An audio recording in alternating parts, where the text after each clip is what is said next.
এই নেহাব আদর্শ গ্রাম এমনিতে এমনি হয় নাই। সেই 1971 সাল থেকে এই নেহাবের মাটি থেকে, নেহাবের স্কুল ময়দান থেকে এই নেভাল সিরাজের নেতৃত্বে এই মুক্তিযুদ্ধ নরসিংদী জেলাকে সংগঠিত করেছিল। এরই ধারাবাহিকতায় নেহাব গ্রামটি আদর্শ গ্রাম হিসাবে খেতাবি পেয়েছে। ভাইরা আমার, আমি বলতে যাচ্ছি, আমরা এমন একজন ব্যক্তির পিছনে রাজনীতি করি যিনি এশিয়া মহাদেশের জন্য প্রখ্যাত শিক্ষাবিদ, পলাশ তথা নরসিংদীর গর্ব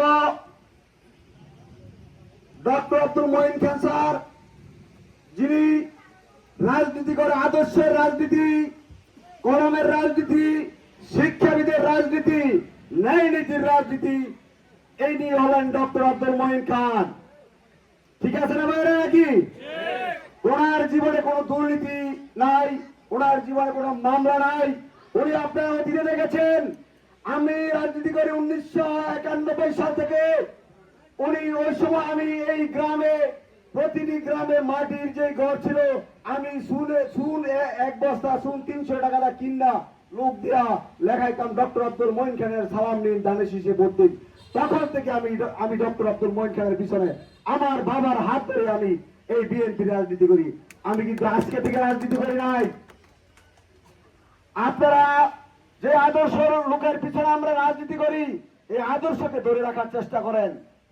এই নেহাব আদর্শ গ্রাম, শিক্ষাবিদের গ্রাম, ন্যায় নীতির গ্রাম।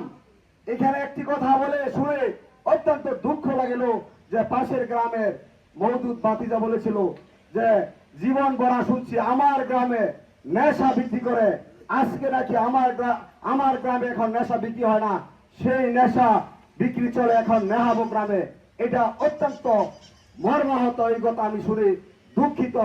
আপনারা যারা এই কাজে জড়িত আছেন, আমি অনেক বিলম্বে আপনাদের হাতে পায়ে ধরে আমি অনুরোধ করে দিয়েছি, আপনারা যদি এই কাজে যারা জড়িত আছেন, আপনারা মেহেরবানি করে এই খয়রাতি কাজ করবেন না। এটা অত্যন্ত অত্যন্ত নিকৃষ্ট কাজ।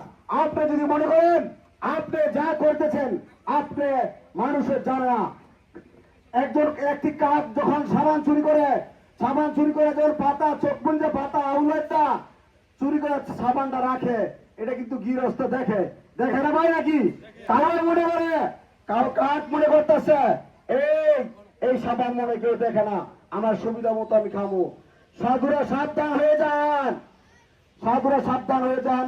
আপনারা দেখবেন একদিন কিন্তু ঠিকই সেই গৃহস্থের মতন সাবান নিয়ে যাবে, আপনার কিন্তু অস্তিত্ব থাকবে না।